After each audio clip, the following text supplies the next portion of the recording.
Yeah, baby. Yeah. The Mac is back with another video. Hello, the initiated.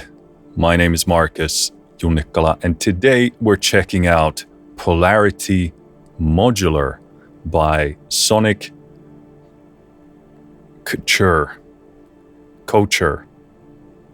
Still working on that.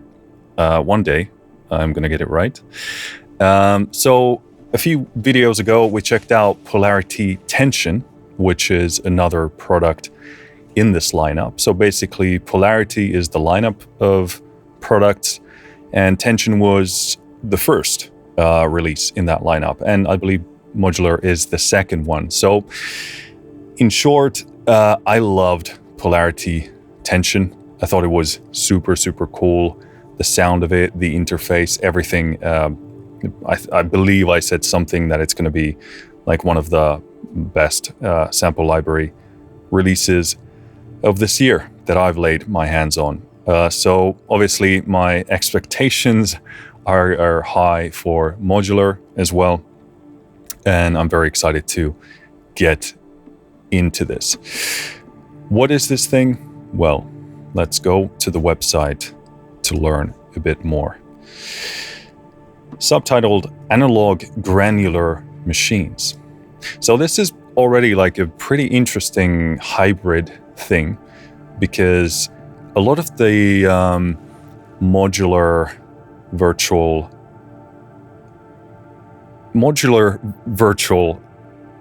synths there.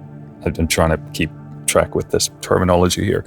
Basically, modular synths in the virtual domain. There are a lot of cool stuff in there, but I don't think I've ever seen that modular concept sort of taken and put then into a granular engine. I think this is a first, at least for me. I don't know if it's overall, but very, very interesting thing conceptually at the very least. So sound designed by Ian Body. My body's ready. I couldn't resist. I just had to. Drag user samples. Yes. 250 presets. Contact player NKS2. All right. Polarity Modular is a dual-layered granular engine loaded with 250 custom waveforms crafted by Ian Body. Utilizing his extensive collection of modular gear, including a Roland System 100M, Serge, let's go with Serge Modular, Buchla Sound Easel. That sounds like an insult. But yeah, Buchla, legendary synth brand, or yeah, let's go with that. And much, much more. Your easel, Harry. Featuring a sound design library of, okay, we went through that already. Yeah, I mean, can't say enough good things about the ability to load your own samples, because even like Polarity Tension was so good that even if I couldn't do that, I'd still be happy. I'd be like, these are amazing sounds, excellent sound design, great interface. Everything is like really, really good. But this just like makes the library like, what's the word that I'm looking for? It multiplies its usability and awesomeness, many, many times over. So yeah, exponentially it just makes it so much better. A couple of videos here, which I'm sure are really good. So go check those out, because I'm sure they cover a lot of stuff that we don't here.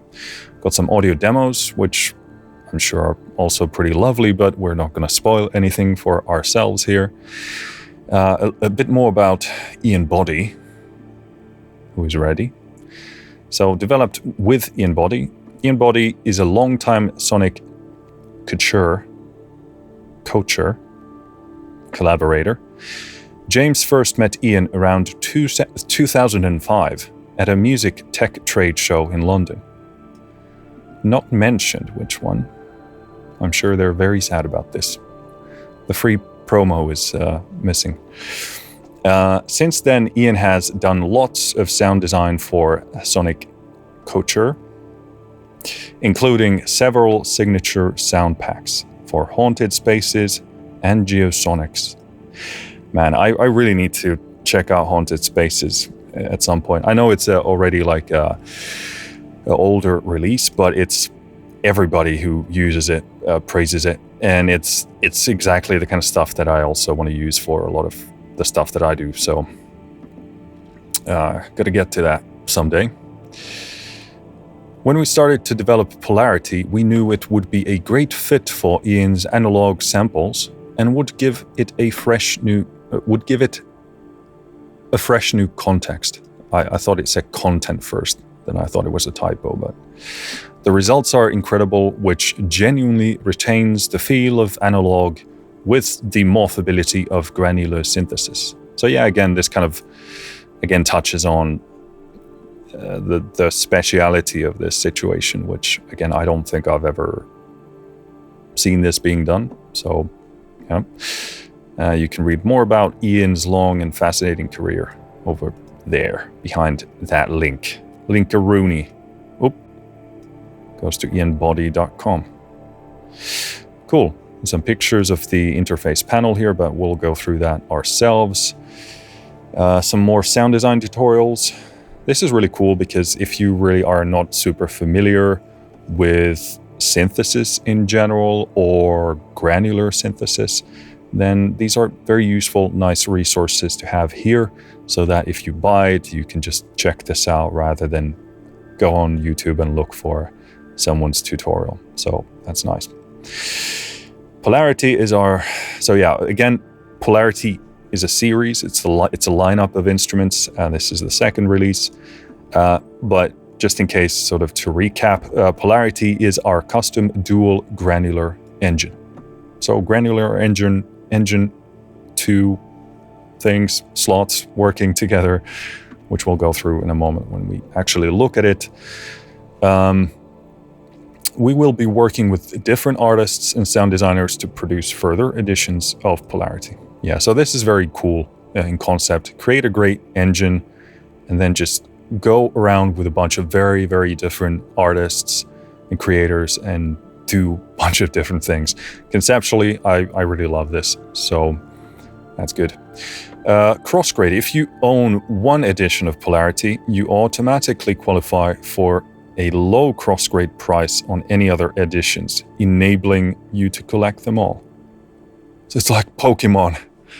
Gotta collect them all. Polarity.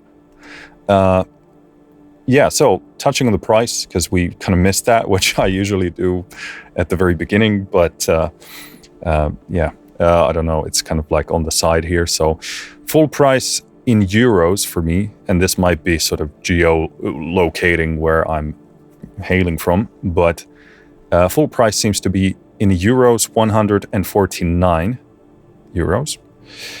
And I believe the screen price here is the intro price, I believe, which is 109 euros. And then I think probably, based on at least this Crossgrade text here, the Crossgrade price is going to be presumably lower than that. Again, I don't have factual confirmed information, but based on how that reads, a low Crossgrade price sounds to me at least, to be lower than intro price. So, cool. Liking that. I think all developers should do something similar to this. I think it just is good care of your customer base, in my humble opinion. And then we have the best quote in the entire world. I love that this is from Ian Body himself, who's the co-developer here for this library. I just love this. Like, it's just like, obviously he's very respected and held in high regard in his industry and niche. So this isn't just like, hey, I developed this thing and I make a quote here. It actually carries some, authority and weight. But I just love this. It's Polarity Modular sounds absolutely fucking lush. Yeah, that's great. I love that. I actually wish creators would say a bit more about their creations. So that's actually very, very cool to see. Contact Player 7.10 compatible. So it is a Contact Player instrument. You don't need to own the full version of Contact. Will run as a plug-in instrument in any VST, AU, RTAS. I didn't know we're still doing RTAS. AAX and Wasapi. Compatible host, program, or DAW. For example, Cubase, Logic, Ableton Live, DP, Reaper, Pro Tools. No extra purchase necessary. So yeah, it requires Contact 7 or 8 or Contact 7 or 8 player. Version 7.10 or later. Download 858 megabytes. Delivered by native access. So when I downloaded this, I believe it said 1.8 gigs. So I don't know if that's like, usually when you download stuff, you are required to have double the space to download and then install. So I don't know if that's not quite there, but around that ballpark. So I think my native access download was 1.8 gigs. So maybe this is like the actual end size of it. I don't know. Minimal system requirements. There you go. Looks very basic. Cool.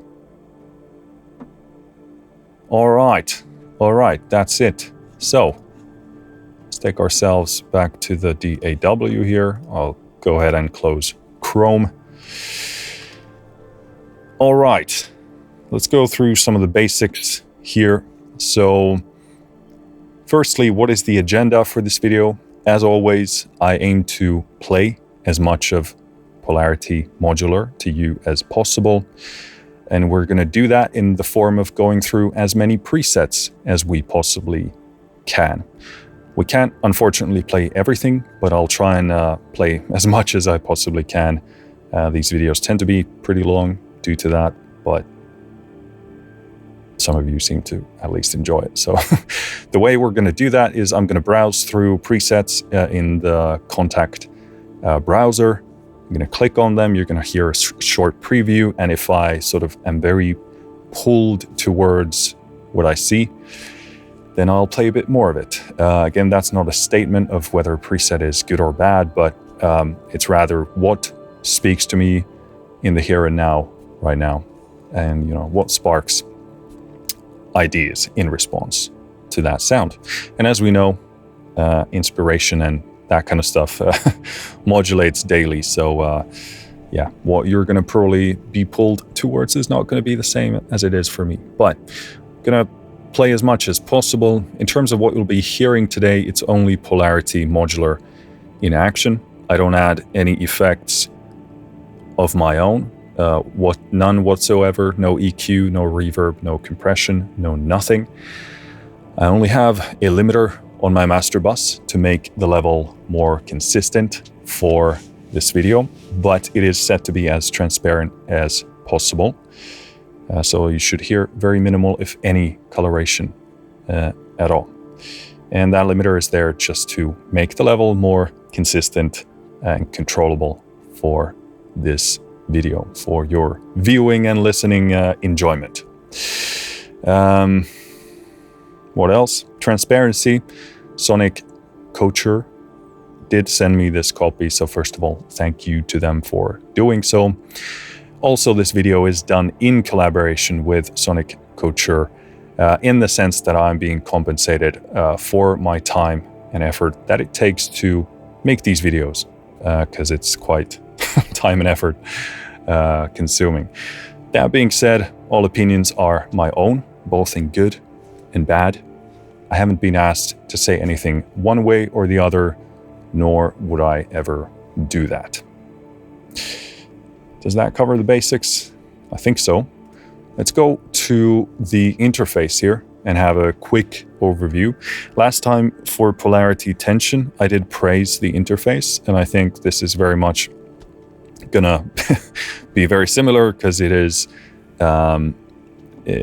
using a very similar, not quite identical, but very similar interface layout. So at the top, you see these 3 bars for grains, synth, and effects. Also, you see this main page here, which we're looking at right now, which doesn't have a tab of its own, but rather that's what you default back to when you click a page twice. So it's kind of like a 4th page. But basically, this main page couldn't possibly be simpler, and I love it. Basically shows you your 2 waveforms from both of those granular engines, which is nice. So you get kind of a very quick idea of what you are dealing with and looking at. And of course, when you play, you also see the grain scrolling happening or scanning, whatever you call that, which is also not just visually interesting, but actually useful information. If you work a lot with audio, then when you look at waveforms, you actually know quite a lot as well. In the middle, we have these funny looking squiggles, which I have mapped to these 4 controls here, which I very much like.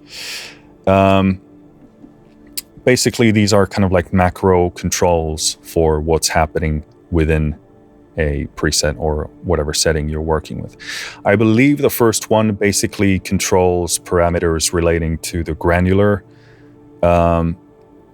engine. So basically, how fast it's scanning through the audio and in what sort of a way. I believe the second one is a blend control, which basically controls balances or interactions between the 2 layers.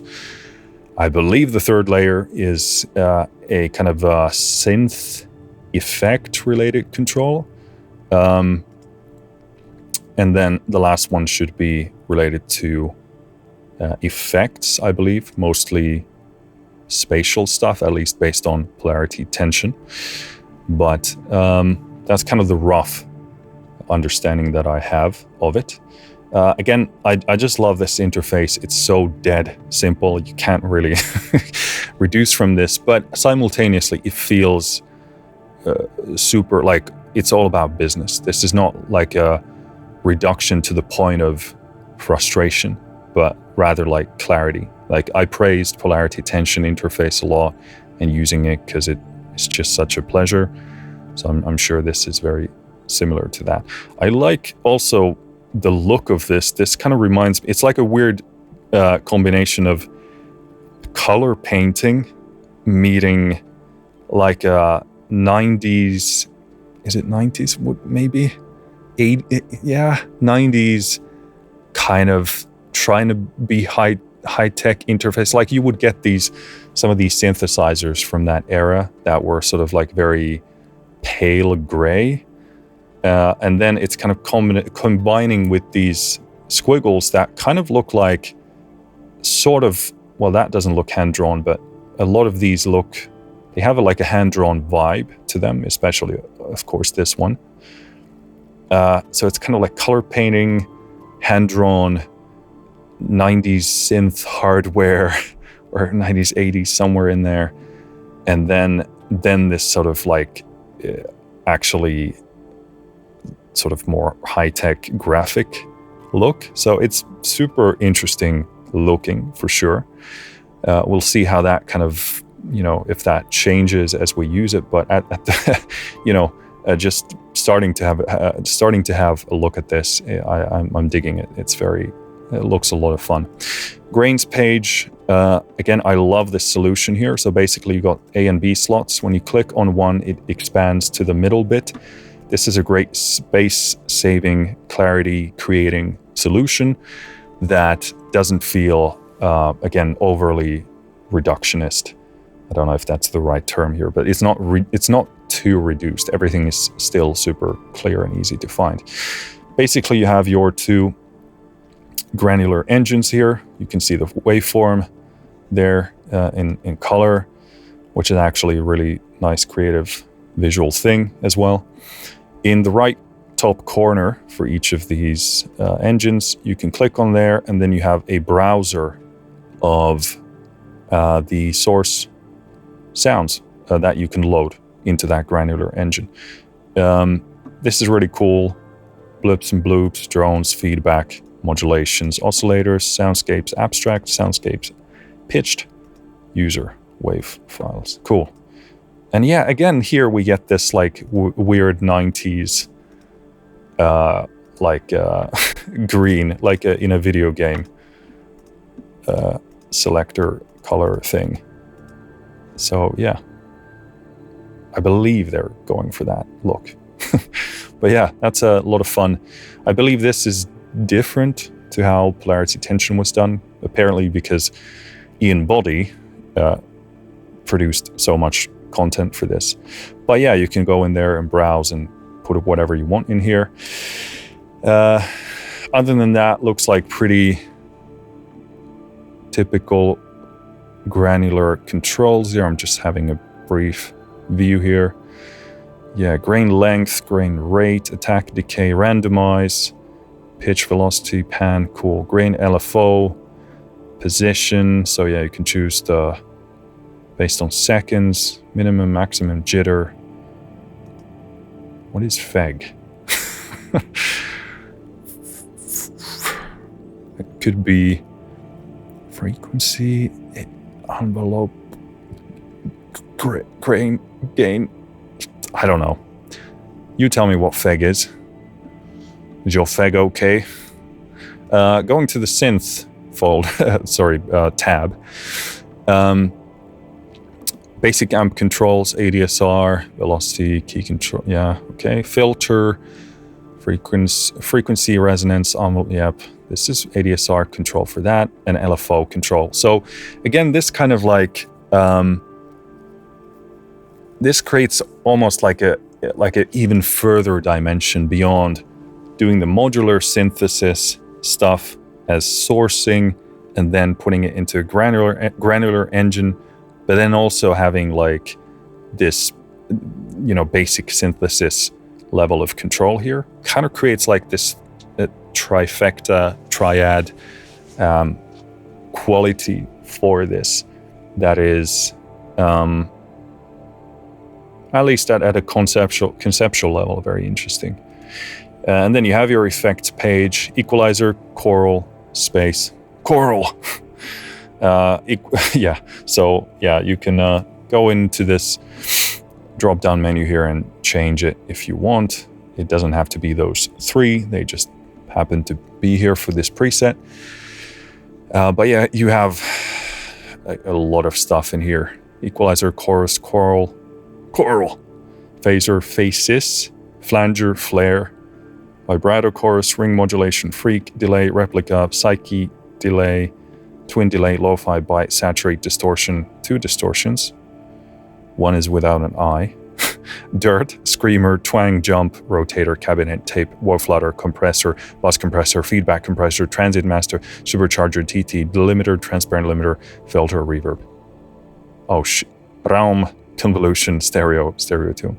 So a lot to choose from, and some of these are sort of more like, I guess they're sort of baking multiple different things, or that they don't fall under a typical effect description. But yeah, you go in here, you click on it, you tweak it, pretty basic. And then you have kind of like oh yeah, this is pretty important. So these are, I believe, impulse responses from Ian's Body's, not Ian's Body, but Ian Body's equipment. So there's bucket, brigade delay stuff, spring reverbs, echo fix, Moog, bucket, brigade delay, Revox. And apparently these are not available anywhere else.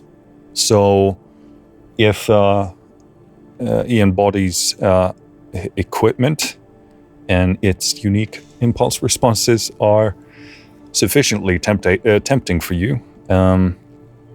This is also one thing to consider. And then we have some IRs for rooms as well, a bunch of different spaces, also plates and springs, sound effects, some other gear. So yeah, a lot of stuff in here. And yeah, you can choose from that. So yeah, quite comprehensive in that department.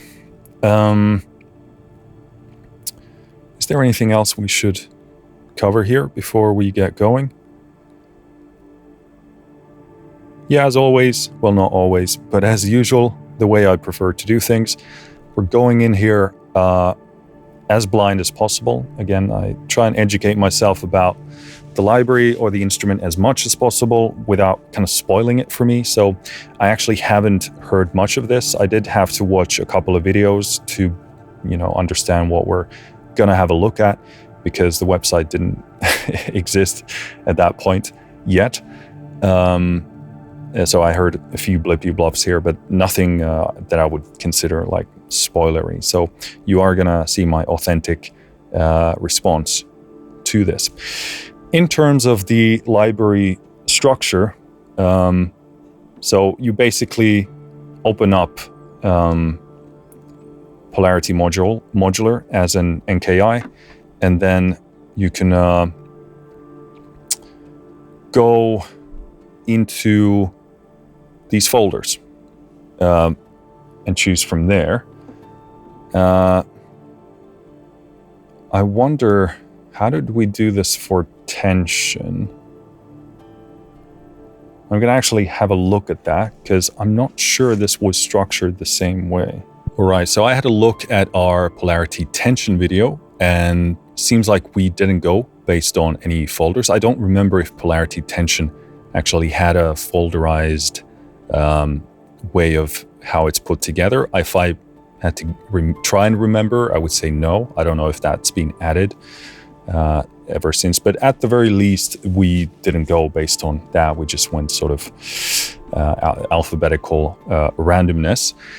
But basically, this library structure has folders, and we got atmospheres, drones, effects, pads, soundscapes, and then a folder for utilities, which says Polarity Modular Template. I'm not sure what that means, but at least we have these 5 other folders. I'm thinking here, trying to think about structuring this video, that we would start with pads, because presumably out of these, maybe, with drones, those are the most tonal components. I actually don't know that, but I'm just guessing here. But I'm hoping pads is going to be like a nice, balanced, easy start, because I'm presuming in effects, maybe atmospheres, maybe soundscapes are going to have perhaps a bit crazier stuff. I don't know, but we'll see. But we'll start with pads, and again, I'm going to browse through through the contact, go through the contact browser and preview, and then choose based on that. So let's get going.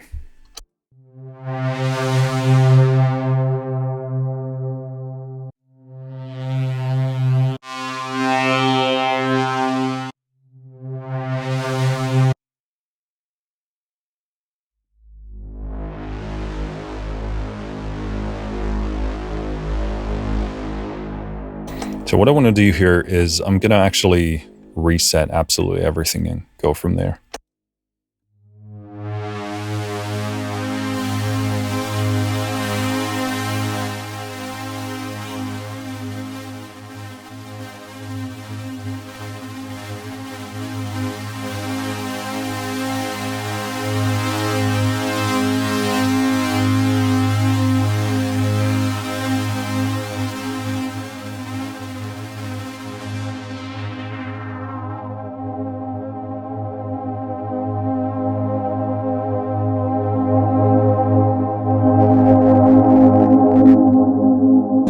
That is the limiter.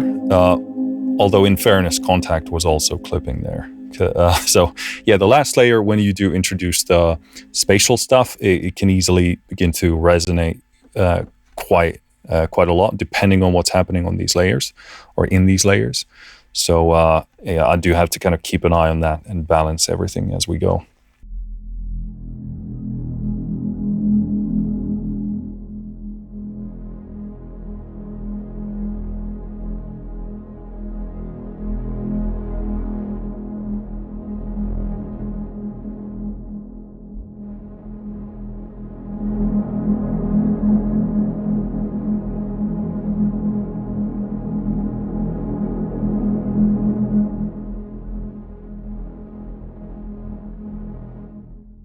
Yeah, there's a lot of like, you really need to keep an eye on your gain staging because, yeah, the effects, the spatial stuff can really make big level changes there.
Actually very nicely paired. Those two sounds really work nicely against one another. Find a balance between what you want to do. So interestingly enough, when you, I would expect the filter to be more open when you go to the right and less so when you go low. But I do kind of understand it that you sort of start from a more open sound and then go into a more filterized thing. I don't know if that's going to be for every preset, but at least so far has been. And also here, like interestingly, of course, when you start pushing this fourth layer, there tends to be like a delay feedback thing happening, which, as we know, tends to cause a lot of resonance buildup, and that's why the level changes are so big. In fact, I would probably like to have, if it would be possible, this is probably pretty difficult to do, but something that would basically detect the resonance build up there, and that it would sort of counter the frequencies that build up in there. So there would be some kind of like a EQ or a spectral thing responding to those buildups. This is a difficult point because even if that was technically possible within Contact, I don't know if it is, but I'm sure there's a way if you have the right person on it. But also, some people like the sound, and again, that resonance is a good thing, a desirable sound, a desirable thing to chase sometimes. But you sort of, when you're building your track, you have to keep in mind those level fluctuations. Because, for example, if I was using a sound with a lower level thing going on, I would have to kind of maybe track it on its own in one part, and then do a different track for the more sort of over the top thing. But the thing to watch out here is once you get past the kind of 2/3 point, or maybe even less, you'll probably start hearing some delay feedback going a bit crazy. So we have to keep an eye on that. But I loved the balancing control was beautifully demonstrated here, because in this preset, because there's a very different sounds. So it's nice to actually play with that. I think that wasn't... Well, let's keep playing. We'll come back to that.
That's very cool. Sounds like like an animal almost, like a digital weird animal that you're trying to put in a cage or keep in a cage.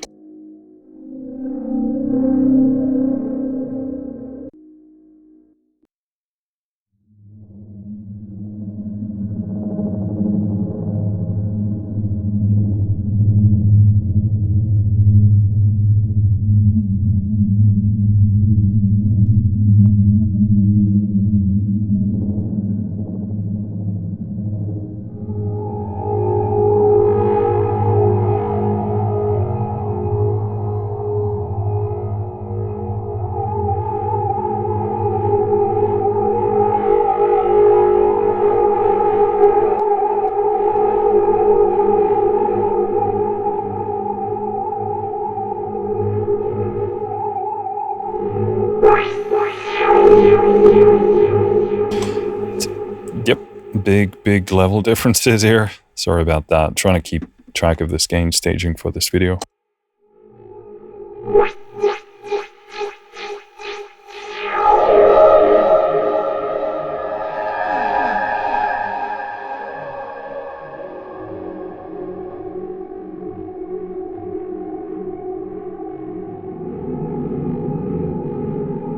So it seems like when it's really pushed up, at least without this fourth layer, it kind of limits itself at the top, at least based on the scope. So I wonder if that's in the engine or the samples, but...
Very cool.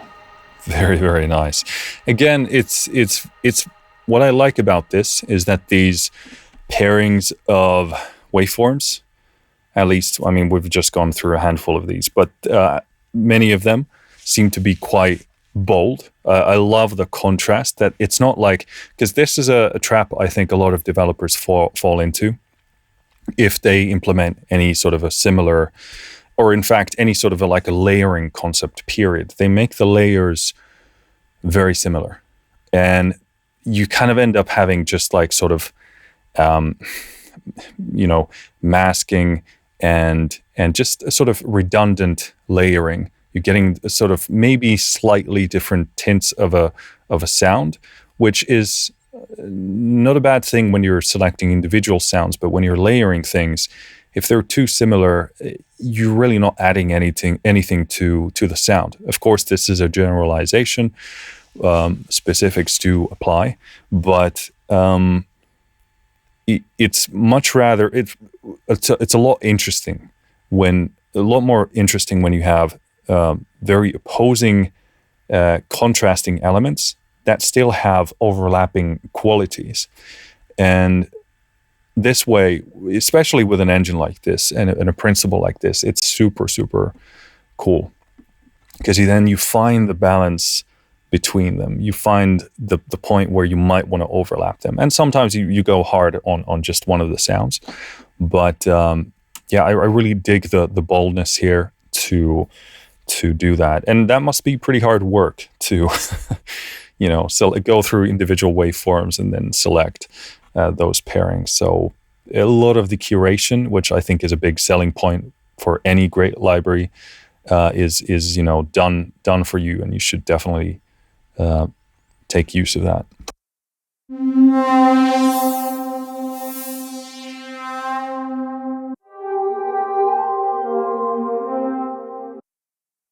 Okay, that sounded interesting as hell.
Okay, yeah, I fucking did it.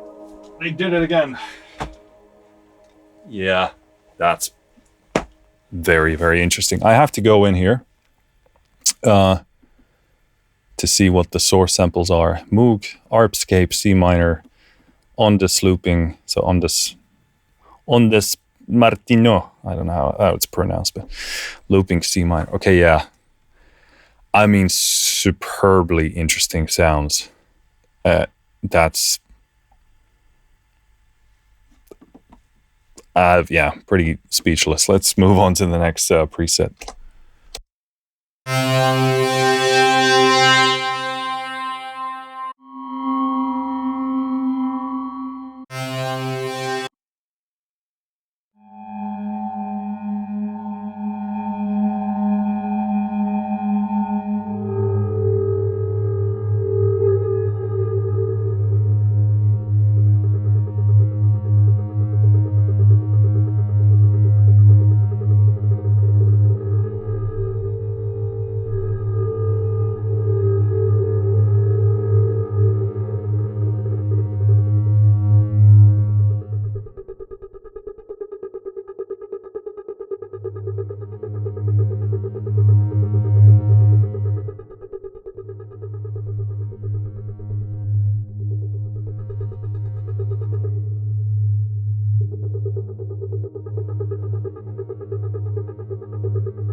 Yeah. I mean, very, very interesting soundscapes. I know we're in the pads folder, but really, really cool. I love, let's do that first layer again.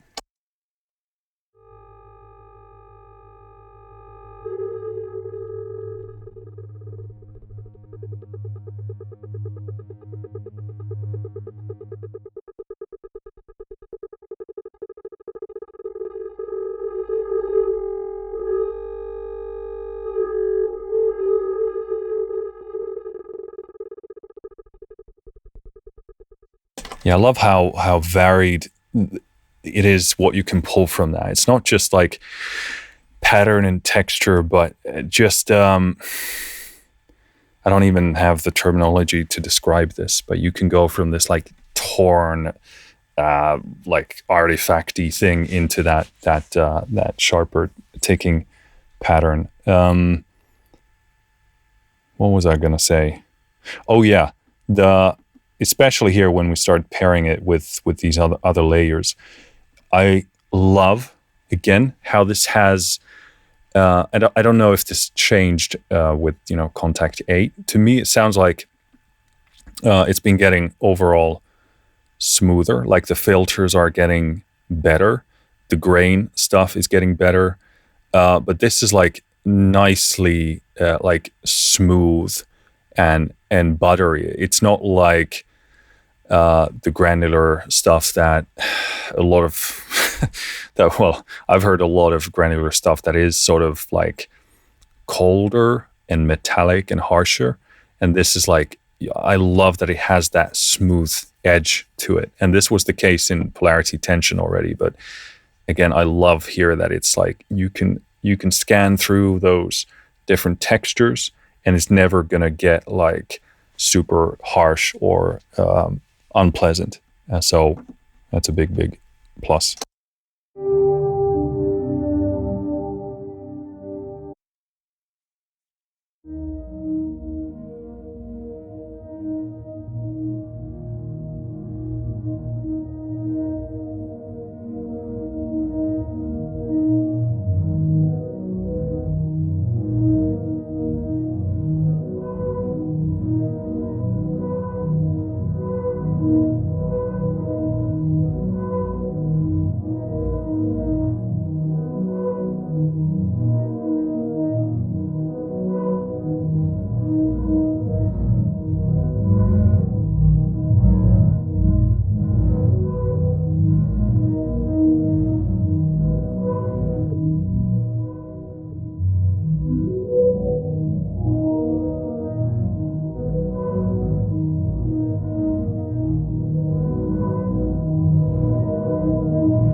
This is very, very interesting, very unique. I don't even know exactly how to describe it.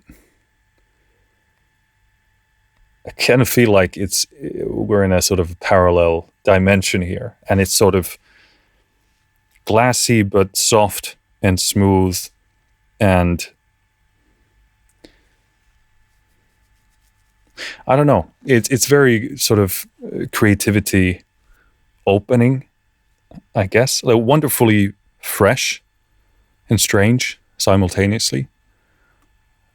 Maybe I'll be able to explain it better, but yeah, this is very interesting.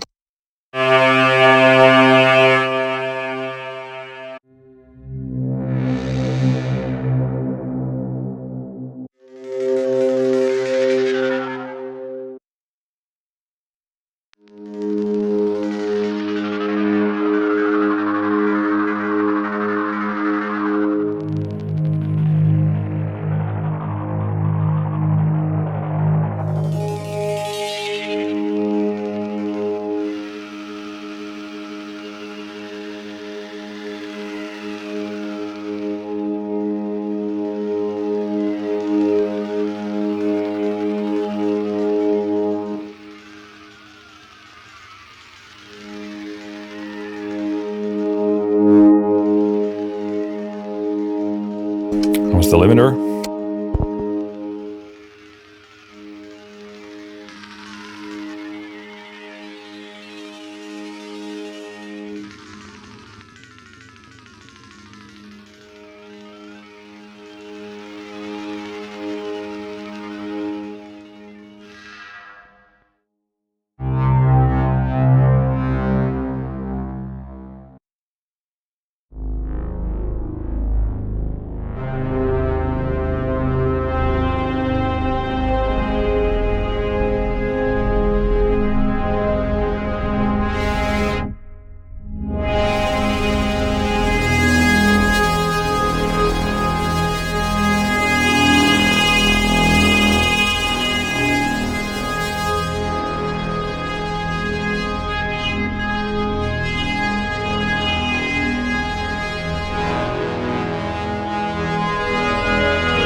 There's a lot of stuff happening. I love the top end grit that you got there.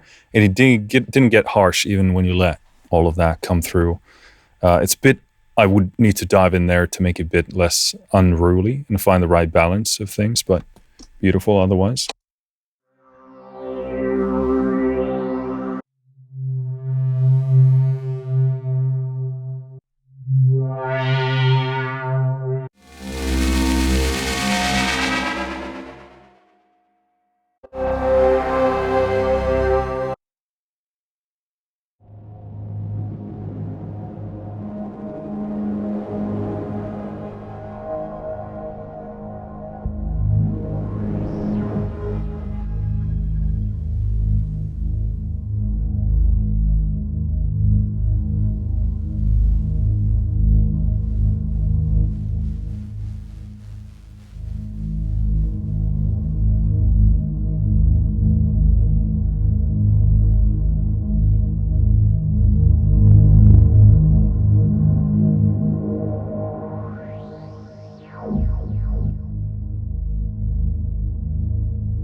Yeah, that would be just a beautiful ambience, low ambience creator.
That's beautiful. Again, this has like my favorite kind of space for this is that sort of a.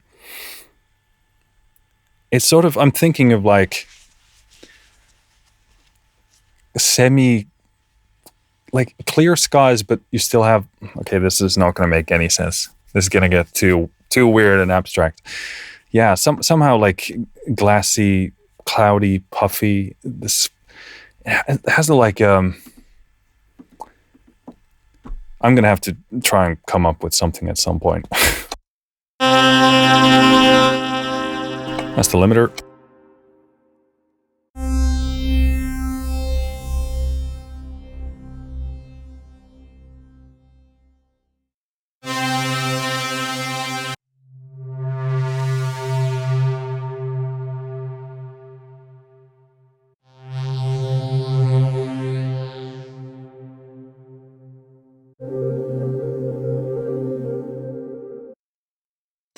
That sounds like my kind of thing.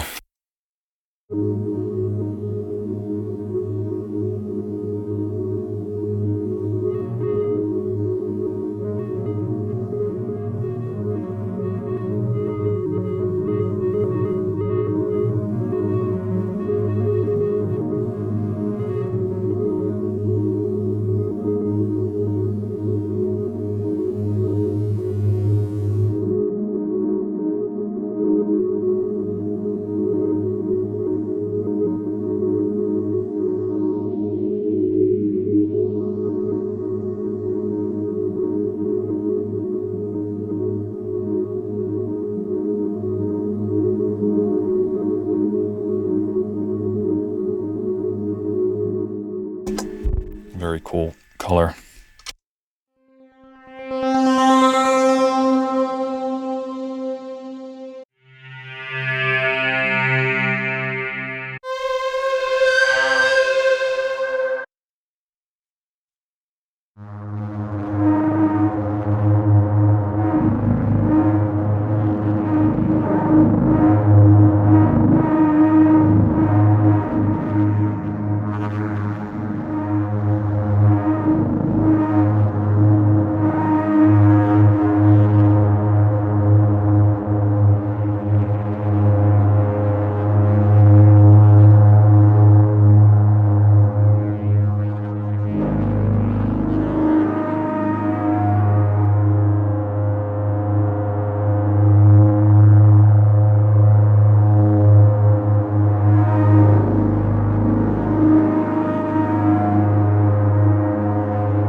Yeah, you can get very interesting soundscapes with this. Very interesting textures. Again, it's goes to its like completely own place. It didn't sound like anything else.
Beautiful.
Yeah, I love this kind of stuff. It's so much fun.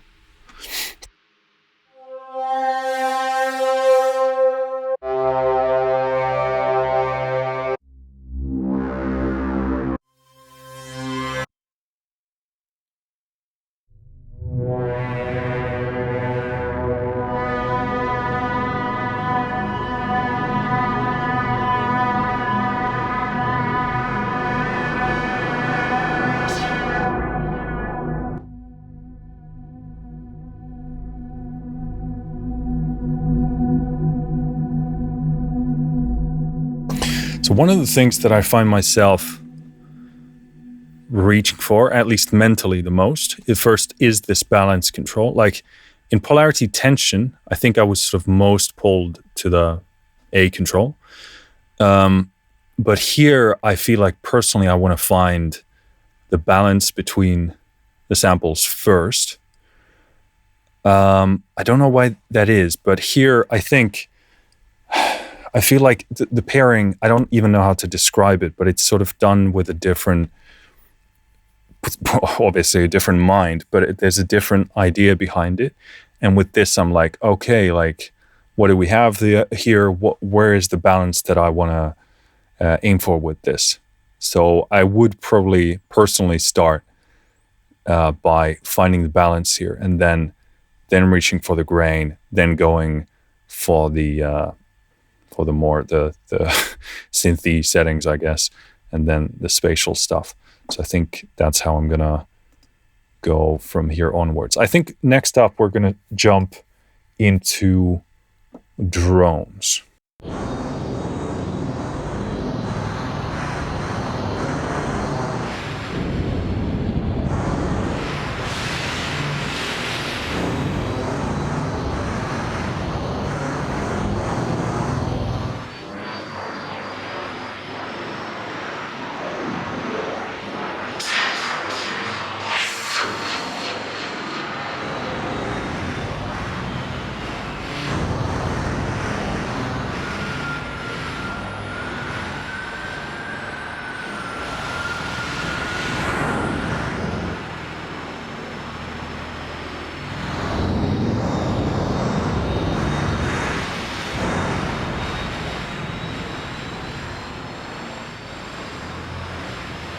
So that sounds like a weird digitalized washing machine meeting a jet engine on a plane or of a plane.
That's very cool. I love those textures.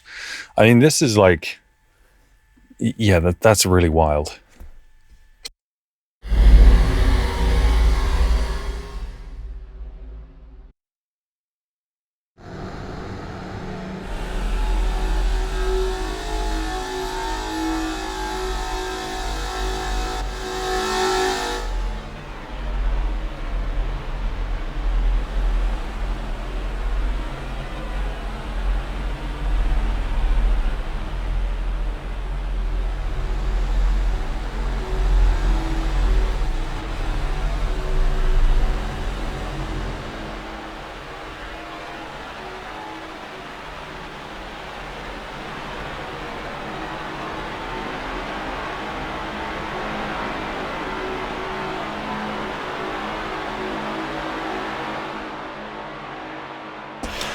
I love how this is like, it's like a path at first, and then it's like a fork in the road, excuse me, with like 10 different directions, or maybe like a few at first, but then it kind of exponentially always keeps like forking more and more.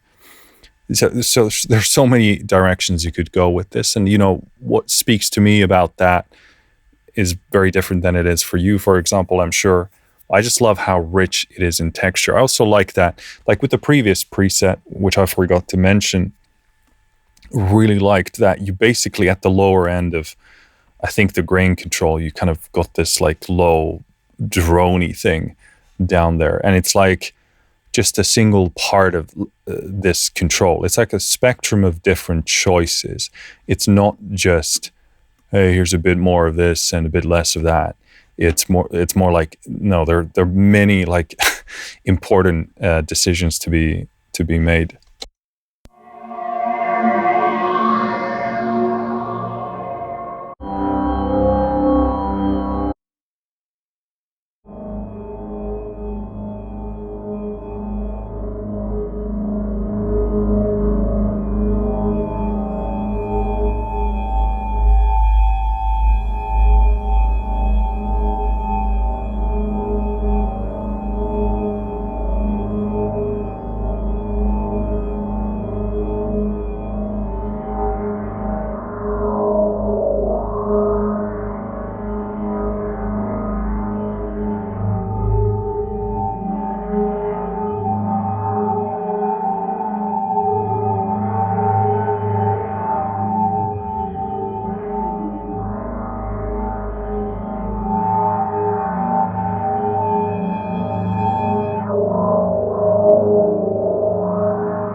That was the limiter.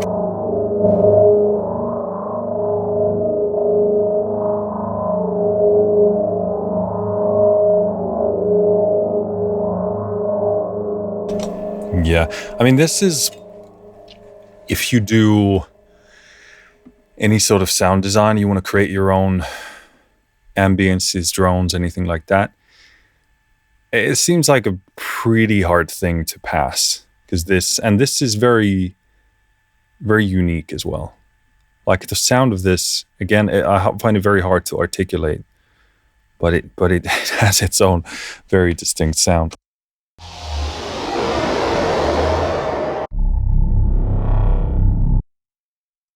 That sounds like my kind of a jam.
Yeah, hello, dark ambient heaven.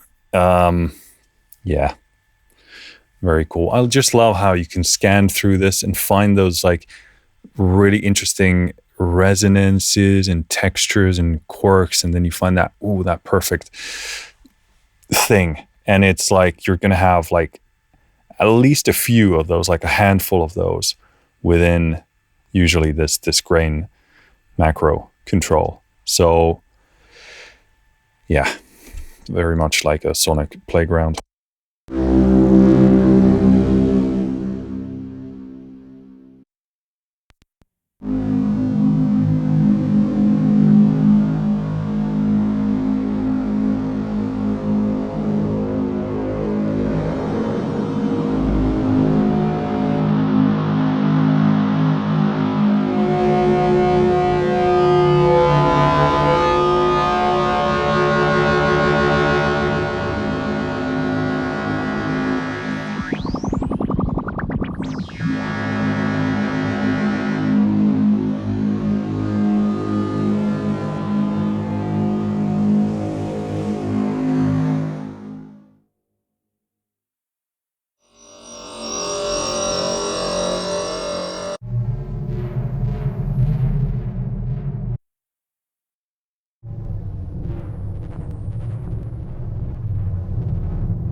That's so cool.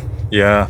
I mean, just the it's like, obviously I'm looking for that kind of a dark ambient droney thing with rich in texture, but yeah, I'm super happy this does that brilliantly as well.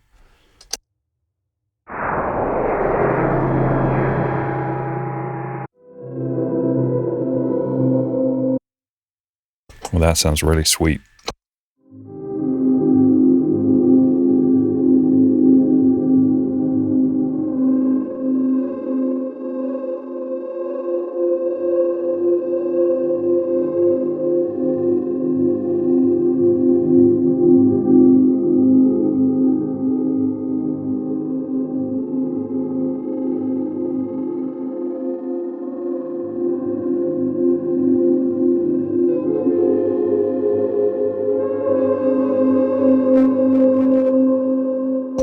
That is contact output crapping out. Yeah, again, you hear those resonances build up, and depending on how they play together with all the controls, it can blow out of control a bit. So, got to keep an eye on that.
Yeah, I mean, it's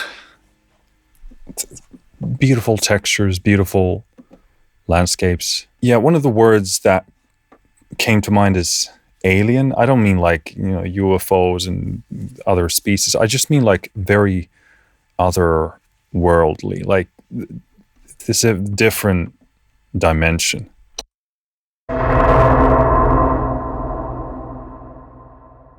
That's the limiter, sorry.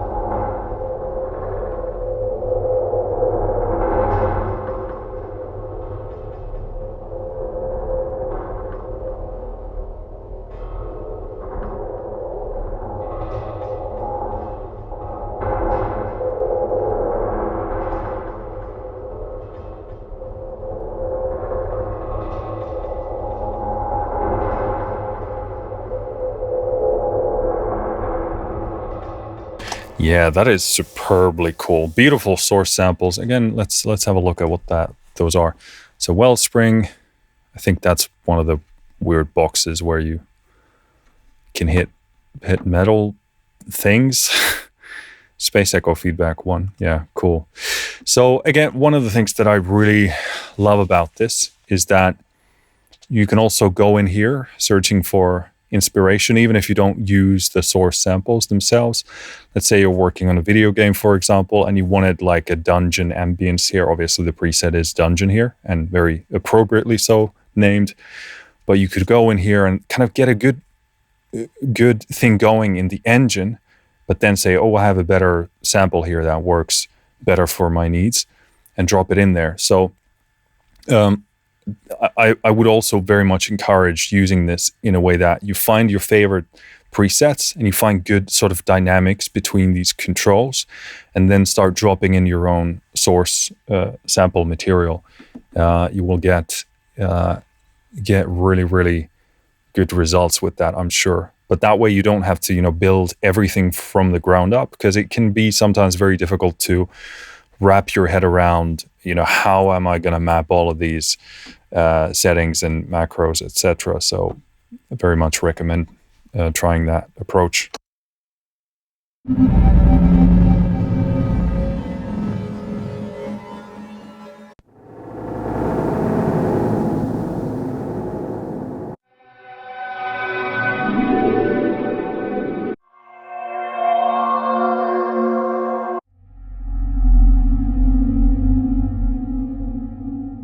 Well, that was an impressive low end.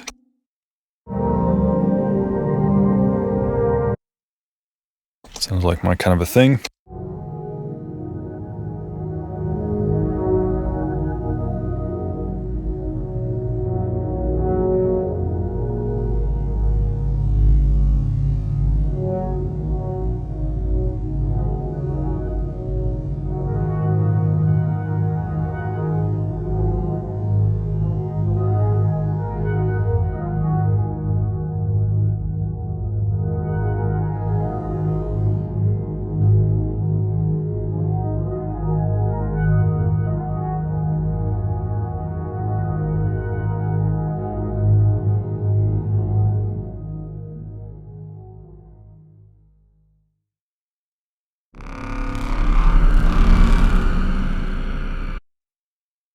I mean, that texture and thickness.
beautiful. That spatial macro control, really good. I don't think I'm going kind of dry enough quite often.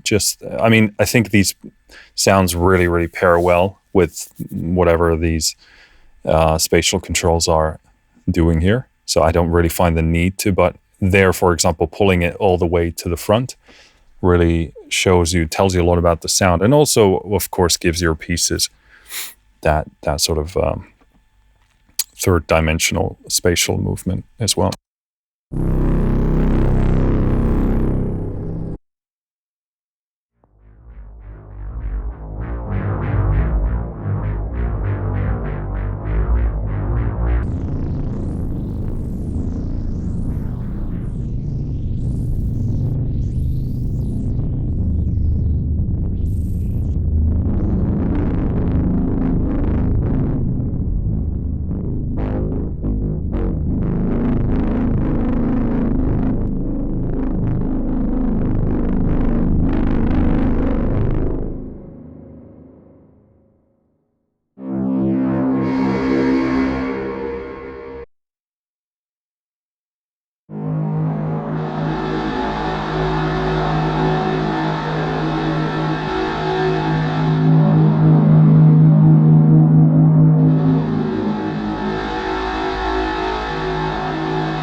Yeah, these textures are just insanely good.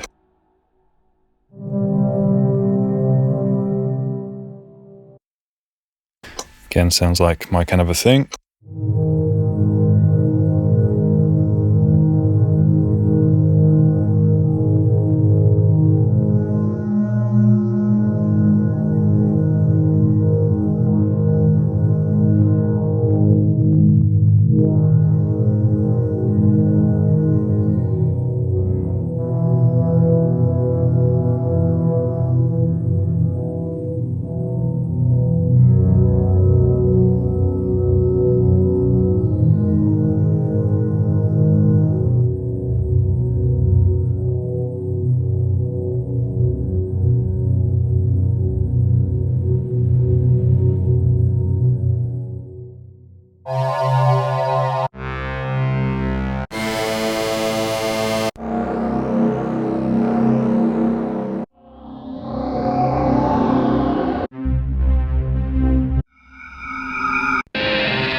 You gotta do that one.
Yeah, these are just beautiful soundscapes. I think next up, let's jump into actual named soundscapes. And we'll do that folder next.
Was not expecting a preset like that in Soundscapes. That's the most RP thing we've heard so far, but, you know, I guess it depends on what you do with it.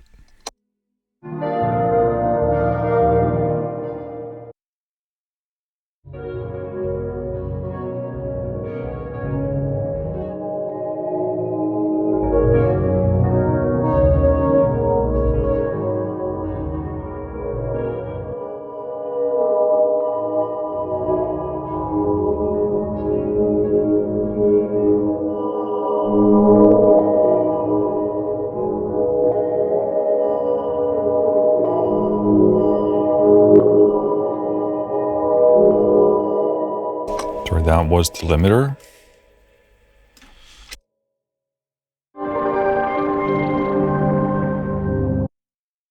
Oh, that sounds cool.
Beautiful. Yeah, I just love finding those perfect balances of things that you're looking for. You can just get lost in the soundscape.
Yeah, that's beautiful. Love that kind of stuff. You can just get lost in it and explore it.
Beautiful. So the thing that this demo review session makes me do more than anything else is just rub my face like this, because I feel like I'm frozen in a face of like wonder and like what the heck is happening, and just like that's how you know you're in a like explorative space, because you're just like, I have no idea where I am, I have no idea what's going to happen, and it's just like you can get lost in this. And it's really rare for instruments to be able to do that, to make you look like a Neanderthal caveman.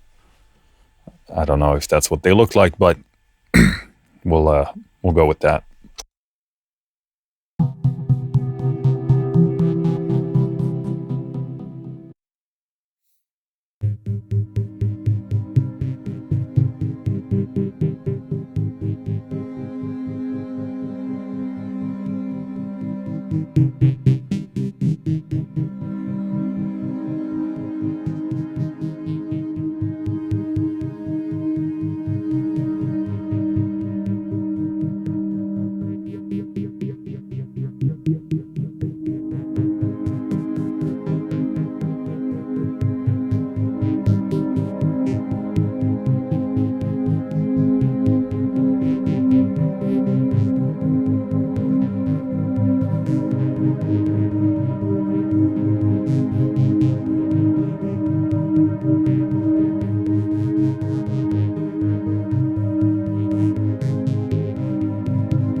Yeah, I mean, this is just so much fun. You just get to tweak your thing, and I feel like I've found my system here, looking for the balance first, then maybe finding the general tone that I'm after, and then going for the grain control, and then the space.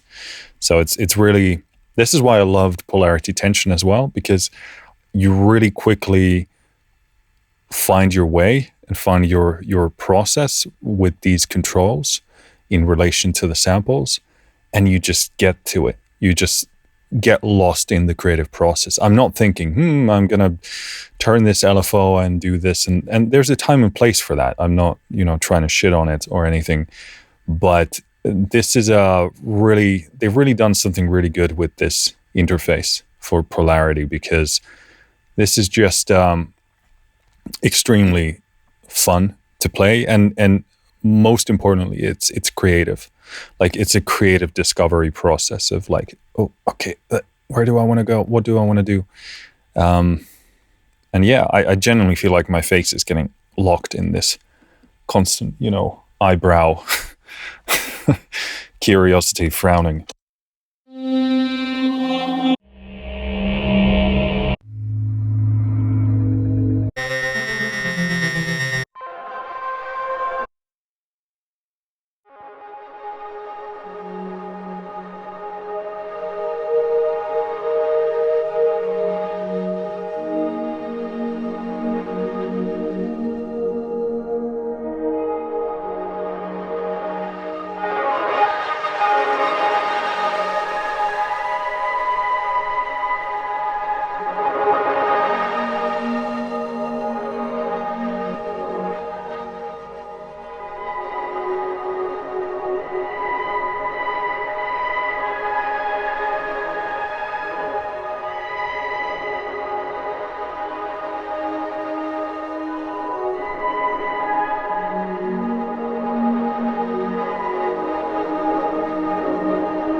Yeah, I mean, that's just stupid good. Yeah, beautiful, beautiful phrase there. And this is like the brilliance of this, because you can listen to that and you can go, oh, that's a really nice idea. And you can use the sample if you want, but you can also jump into your own synth stuff and do something similar, but more specific maybe to what you want to do and throw it in here. So it's just like really, really deep well, but it's a creative playground. You shouldn't play in wells, just to be clear, but hopefully you get my horrible analogy.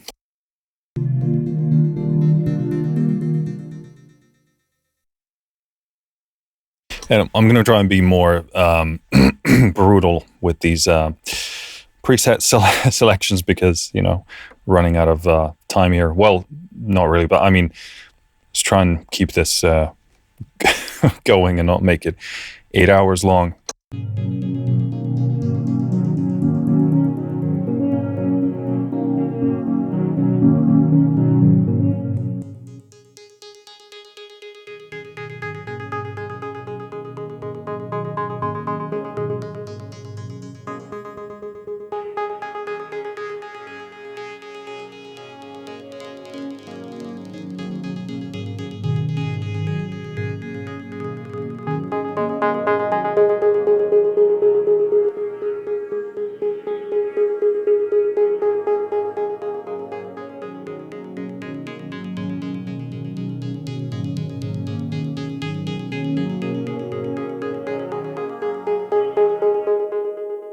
Yeah, very cool. A lot of this this third macro control here, there's a lot of like really nice sort of more mellowy, resonant, slightly saturated tones here in the middle for a lot of presets. Not everyone, but that's a pattern I've recognized. Sounds really good.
Beautiful, stunning.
Very, very cool.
Yeah, making like a beautiful lo-fi build-up type of a thing with that is going to be perfect. Oh yeah, what I should have done is favorited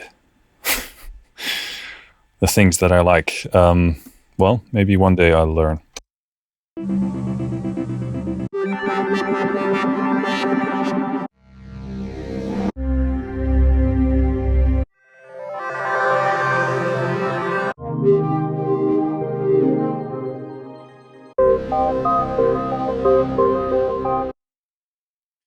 My kind of thing.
Very cool.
Hard to not make a clip over there, but Very, very cool. I find this pitch element to this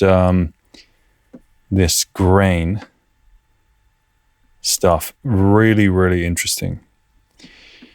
Really interesting. Not only is it fun to like explore and find the exact thing you're going for, but there, for example, you could use that as like a compositional tool. You could set it to do what you want it to do, and then, or at least attempt, and then, because almost like scrolling through that gives you like a progression almost. So it's very cool.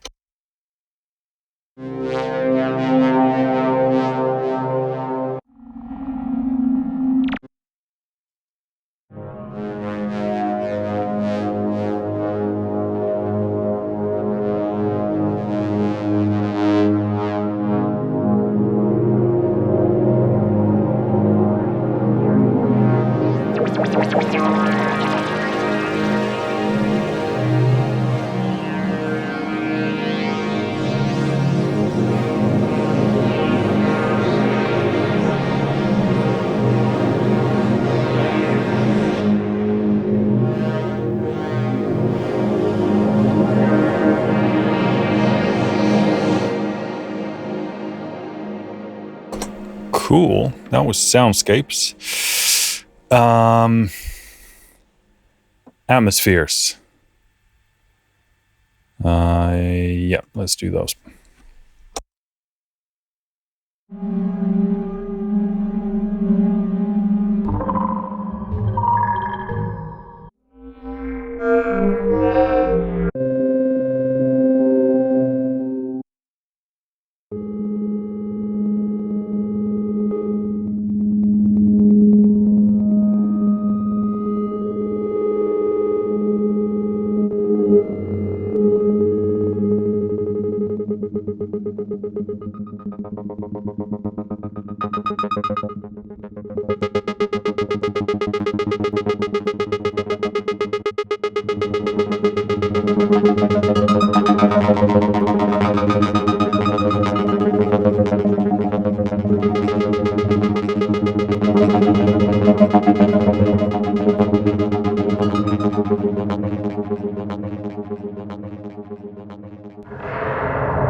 Yeah, this is bonkers good for like sound design. If you were doing like an ambience for a level in a game, this would be really, really good.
this is really cool stuff, and really kind of, ballsy to make these sort of sounds. I mean, obviously they do a lot of stuff that caters to a bunch of different style of composers, but that's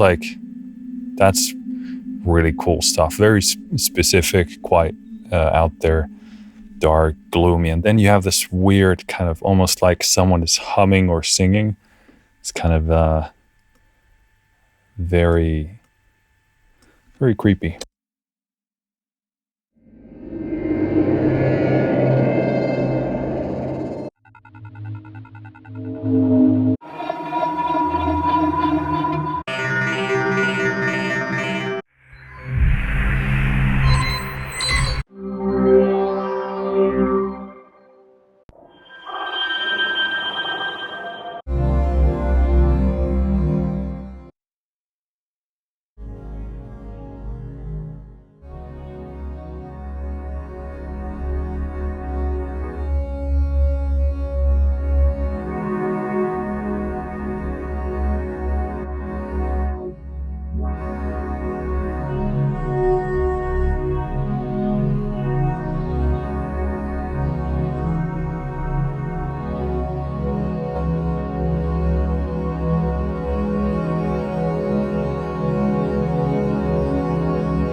Yeah, again, really cool how you can shift that pitch around with the grain control.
Very cool how you can go from that like complete dark ambient soundscape into something like machine-like in front of your face.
Yeah, that's very impressive. I mean, just the texture there is so like you can feel the thing being ripped apart, whatever it is, and I love how here you could so easily with just one knob, once you have everything set, perform or express the kind of part you wanted to, if you were, let's say, doing something for a scene or something.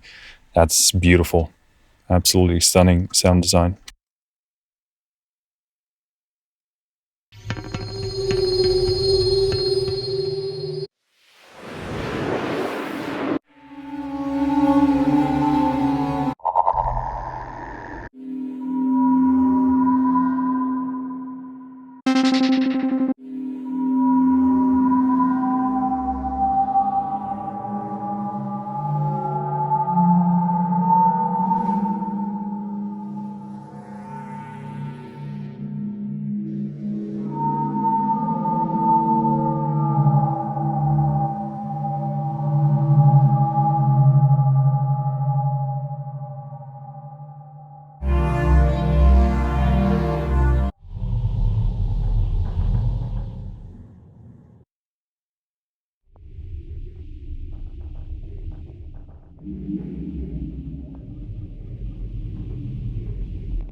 I mean, that's so good. I couldn't even forget to favorite that. That's stunning. I could just get lost in that.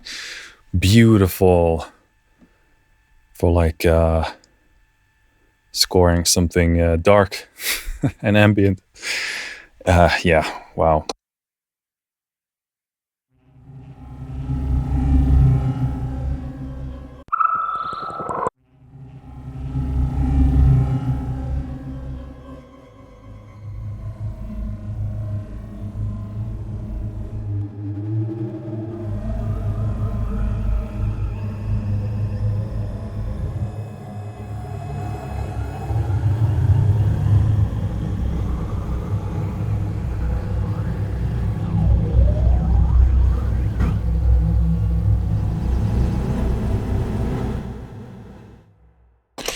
Cool.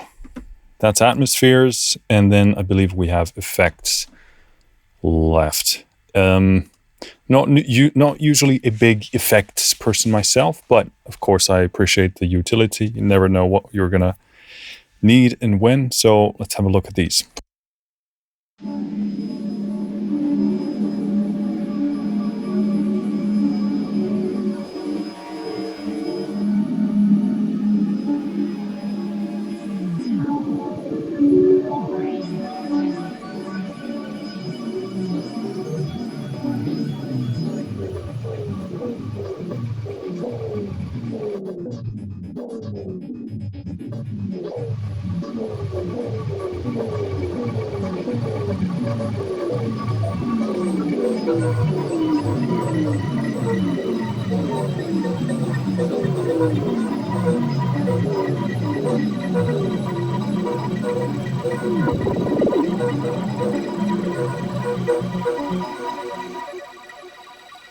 It's actually really cool. I hope these are like this.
These are actually really cool. I'm sure this would be like so useful in many different situations when you're sound designing, doing all kinds of, for pretty much anything.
Crazy sound, but beautiful texture.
You could actually dig a major out of there.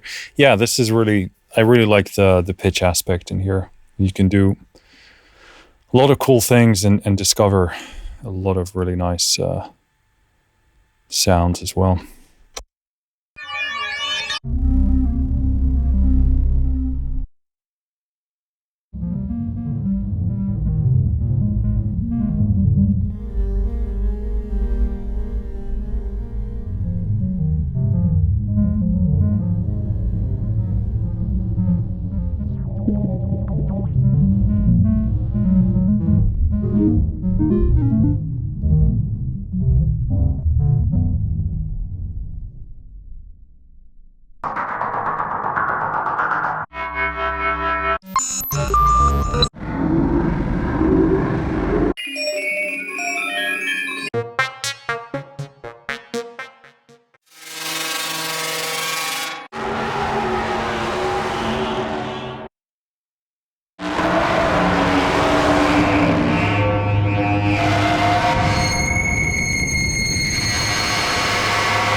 That's crazy textures.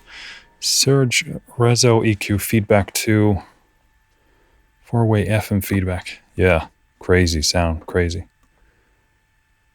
Beautiful.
Yep.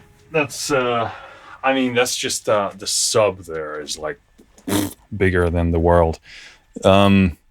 So many cool textures, so much, you know, heft and size. Yeah, that's a lot of fun. And again, this pitch aspect for this granular control is immensely important.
Yeah, if you want to make noise music, this is the ticket. That's actually really cool and actually super useful. We use noise and stuff like that very, very often.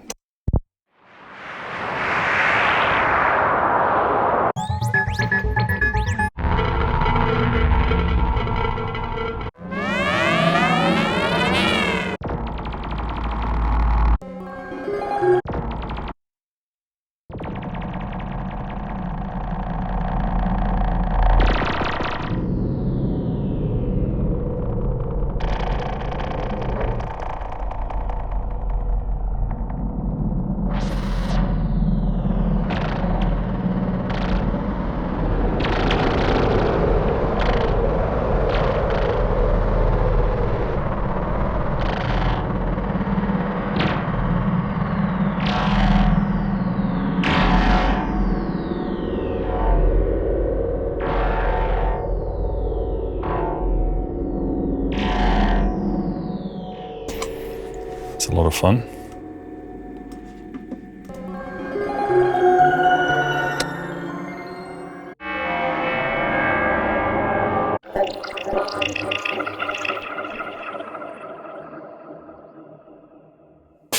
Cool.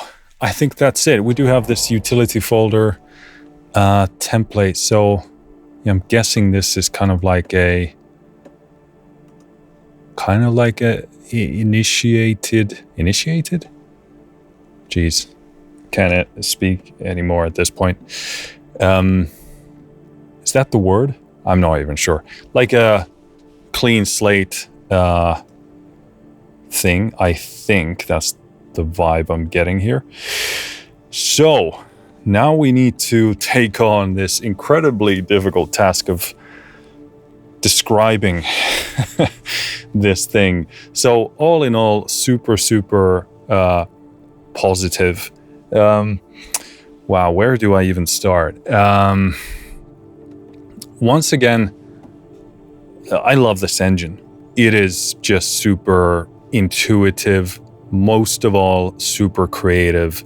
I mean, like I said earlier in the video, most of the time you just see me having this kind of a face, like a face of like, what the heck is happening? It's like an exploration machine, sonic exploration machine. And you're just like twisting knobs and be like, what's going to happen? And it keeps you on your toes. It's like a sonic adventure in that sense. So that alone deserves praise, because it's not very often that happens. But I'm just like, most of the demo, I'm like, what the heck? And I'm impressed by the textures. I'm impressed by the soundscapes. Wow. So obviously I'm personally leaning most towards the kind of genres that I'm interested. You heard me do a lot of like, obviously dark ambient or dark cinematic stuff, or then sort of lighter, maybe kind of lo-fi-ish, kind of brighter ambient soundscapes. So those are the kind of things that speak the most to me about this. But having said that, there's a lot of like more traditional analog modular synth type of sounds in there.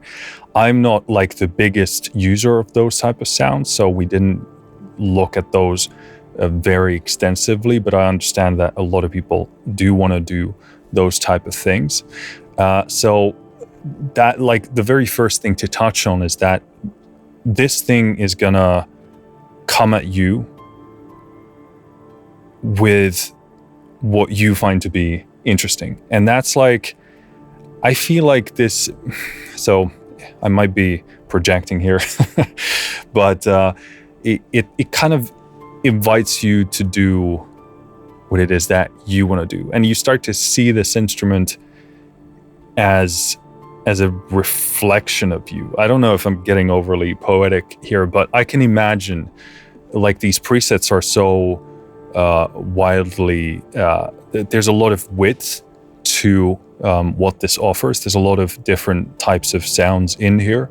So of course, some of them are going to beckon to you in a way that isn't going to be the case for someone else. So I feel like this is kind of a mirror in that way, and I love that, because this instrument isn't just one thing. It's going to be a creative extension of you. So I'm personally going to write the dark ambient or the darker drama thing, or the lighter, whenever the sound is like that, the lighter lo-fi or brighter ambient space ambient thing, or the sort of more artsy, grainy, plucky things that I also like about this. So that's one thing to note, that this is probably going to be what you are in a way, if that makes sense. Wow. Yeah, this is going to be really, sorry about hitting the mic. It's going to be really difficult to describe. I really appreciate that we have folders in which we have all of these presets. I will say, however, that there is a lot of overlap. For example, what I would describe as soundscapes or pads or atmospheres, they could be mixed in these different folders in different ways. So don't let that sort of deter you if the connotation of the word doesn't speak to you. So do explore very heavily. I think this is like, this should most certainly be in your toolkit if you do sound design in any capacity. Of course, you're getting all of these bodily sounds, Ian body sounds here as well, but we shouldn't forget that you can indeed do your own samples as well. So this is really an aspect that cannot be said enough, because we obviously checked out the presets here and saw how this is behaving and how it's put together or built, but this is really only the beginning. And what I love about these Polarity instruments is that you can indeed go in there and do your own thing. And that's why I love these presets also, because they kind of give you different perspectives on what to do. So I can easily imagine finding a preset that's really good. You find that the controls are super engaging and deep, and they're doing exactly the type of things that you're after. You should favorite that preset and then, probably copy it and throw in your own sounds, and find those like configurations of macro controls that really speak to you. Favorite those, save those, and then start throwing in your own samples. So I really can't praise enough how I love that they made these open, because I know a lot of people really dislike when they get a fantastic instrument like this and then they can't put in their own samples. It's a big bummer. I understand why some companies do it, but again, it's not the best user solution to be doing. So in a way, this whole review or video is like taking the first step into the puddle, and then it's like you can go wherever you want to go and do whatever you want to do.